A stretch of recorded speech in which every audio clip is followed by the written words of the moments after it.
Peter, thank you so much for meeting in my classroom. I really appreciate you taking the time. So could you briefly explain yourself as a creator? What do you do? Hi, thanks. Well, as a teacher, I am a creator who's trying to help kids become creators. I'm trying to create a curriculum where kids are challenged to become creators of whatever type they want to be.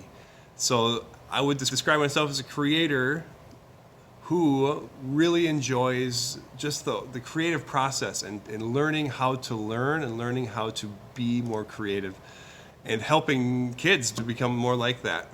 That's really interesting. So what were you like as a middle schooler? I teach middle school kids that they want to hear what the people they look up to were like as a middle schooler. As a middle schooler, I was extremely quiet. There was a couple of friends I would talk to. I'd mess around a little bit, but I don't know if many teachers knew what my voice sounded like. I was just in my own head, very quiet. All of my creative energy went towards my projects that I had at home. So I grew up on a farm, and so there was all kinds of cool. I had a tree house. I made a little dune buggy from an old pickup truck my brother left on the farm. I had lots of little projects, and those would just be on my mind all day, and I'd always want to be working on them. But at school, I didn't really have any opportunity to be creative. So as a middle schooler, I'd keep to myself. I'd do the work I needed to do, but I always had projects I wanted to do more with. I just didn't really have an opportunity to do them at school. Projects. And then how did you get to the point where you are right now? Well, I got to the point where I am right now because after I was in the Army, I went back to college. I became a science teacher. And after several years being a science teacher in a inner city charter school, I moved to Pine Island, where we built this awesome new space called the Fab Lab. Well, I was teaching 8th grade science, and as the 8th grade science teacher, I would be in the Fab Lab every chance I got. We were trying to make projects. We were trying to learn how the machines work. I was in there in my spare time setting up the machines, setting up the space. And after a few years of the technology position being open, where they were looking for a technology teacher, they said, why don't you take the technology position into the Fab Lab and you teach kids how to be creators and creative? And it was my dream job. I just didn't even realize it, because the two things that I love most in life are being creative and creating new things and learning new skills, and teaching those things and teaching cool stuff.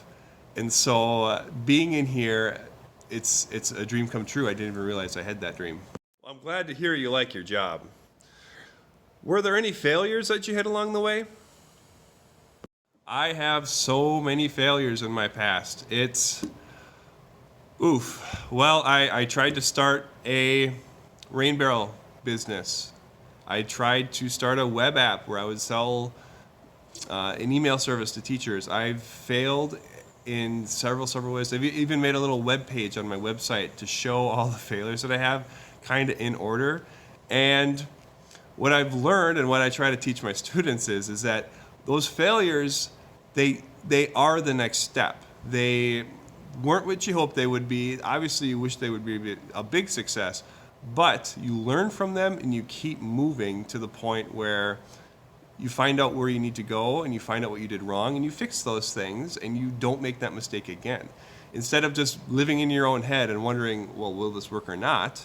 You try something out. If it succeeds, hooray! But more likely it's going to fail, and you learn what works in the world and what doesn't. After you have enough failures, you can start to say, this is going to work, or this is how things work and why. And so that's how you gain wisdom, how you gain knowledge, is by trying and failing. Wow, that's a lot of failure. Do you have any advice for middle school kids?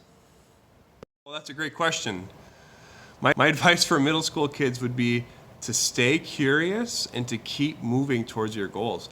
If you want to get somewhere, you have to just find the smallest step you can take and take that smallest step today and figure out what the smallest step tomorrow is and keep moving towards it. If you're never moving towards your goal, you're never going to get there. But if you slowly progress and if you slowly keep it going, you'll be amazed at how much ground you can cover just by consistently plugging away at it. What you hope will take a week might take a month. What you hope will take a month might take a year, but that year is going to go by either way. You need to consistently be moving towards your goals. And for me, that's what makes me happy. I just like creating and just like learning how to do new things. That is some fantastic advice. Well, thank you so much for being here. This has really been a great conversation. It's been great talking to you, Pete. I wish you the best of luck. Have a great day.